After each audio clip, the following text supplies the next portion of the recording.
वडोदरा में chain snatching की 2 वारदातों को अंजाम देने वाले एक आरोपी को वडोदरा क्राइम ब्रांच ने अपनी हिरासत में ले लिया है। दरअसल पेट्रोलिंग के दौरान यह आरोपी वडोदरा क्राइम ब्रांच के हाथ लगा है। जांबुआ के पास से चोरी की मोटरसाइकिल के साथ ये आरोपी पकड़ा गया है। आरोपी के पास से पिस्टल और मैगजीन भी पाई गई है। तब आपको बता दें कि एक और गुनाह इस आरोपी के खिलाफ दर्ज किया गया है। इसके अलावा आरोपी के पास से मुद्दा माल भी रिकवर किया गया है। तब आपको बता दें कि ये जो आरोपी है उसके ऊपर राज्य भर में विभिन्न जगहों पर 25 गुना दर्ज है और कई गुनाह में ये आरोपी वांटेड भी घोषित किया गया था। तब पुलिस इस मामले में आगे पूछताछ कर रही है और पत्रकार परिषद का आयोजन कर इस आरोपी के बारे में वडोदरा शहर क्राइम ब्रांच की ओर से ज्यादा जानकारी मुहैया करवाई गई है। वडोदरा शहर लक्ष्मीपुरा पोस्टेना महादेव मंदिर खाते तारीख 8 સપ્ટેમ્બર 2025 રોજ મંદિરમાંથી વૃદ્ધ મહિલાના ગળામાંથી ચેન સ્નેચિંગનો ગુનો બનેલ।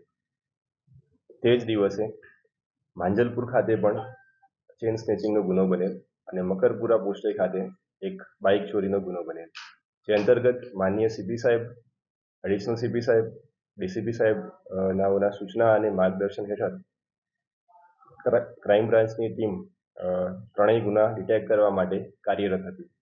જે અંતર્ગત ક્રાઇમ બ્રાન્ચની ટીમ ગઈકાલે પેટ્રોલિંગમાં હતી। જાંબુઆ બ્રિજથી જાંબુઆ ગામ તરફ જવાના ટીપી રોડના વિસ્તારમાં પેટ્રોલિંગમાં હતી। તે વખતે એક બાઇક ત્યાંથી આવે છે નંબર પ્લેટ વગરનું, અને જ્યારે એની પૂછપરછ માટે બોલાવાય છે ત્યારે તે વાળીને ભાગી જવાનો પ્રયત્ન કરે છે। ત્યારે ટીમ દ્વારા તેની પૂછપરછ કરવામાં આવે છે। તેની પાસે પૂરતા ડોક્યુમેન્ટ નથી હોતા અને એની પાસેથી એક પિસ્તોલ મળી આવેલ છે।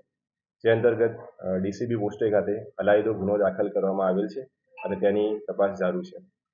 આ કેસમાં જે આરોપી છે, આરોપીનું નામ છે અજય માનસિંગ પરસોંડા। તેની ઉંમર 25 વર્ષ છે। તેની ધરપકડ કરવામાં આવી છે। તેની સામે 25થી પણ વધુ ગુનાઓ અગાઉ નોંધાઈ ચૂકેલા છે અને તેની ધરપકડની સાથે વડોદરા શહેરના 3 ગુના ડિટેક્ટ થયા છે અને રાજકોટ શહેરમાં 2 ગુનામાં તે નાસ્તો કરતો હતો અને તેની વધુ પૂછપરછ જારી છે। અગાઉ જે લક્ષ્મીપુરા અને માંજલપુર ખાતે જે ચેન સ્નેચિંગના ગુના બન્યા હતા તેમાં પૂરેપૂરો મુદ્દામાલ રિકવર કરવામાં આવેલ છે। આમાં આ જે છે એની સાથે વધુ કેટલા માણસો સંડોવાયેલ છે તે બાબતની વધુ તપાસ જારી છે। हमसे जुड़े रहने के लिए हमारे YouTube चैनल को सब्सक्राइब करें और नई वीडियो की नोटिफिकेशन के लिए बेल आइकॉन को दबाएं।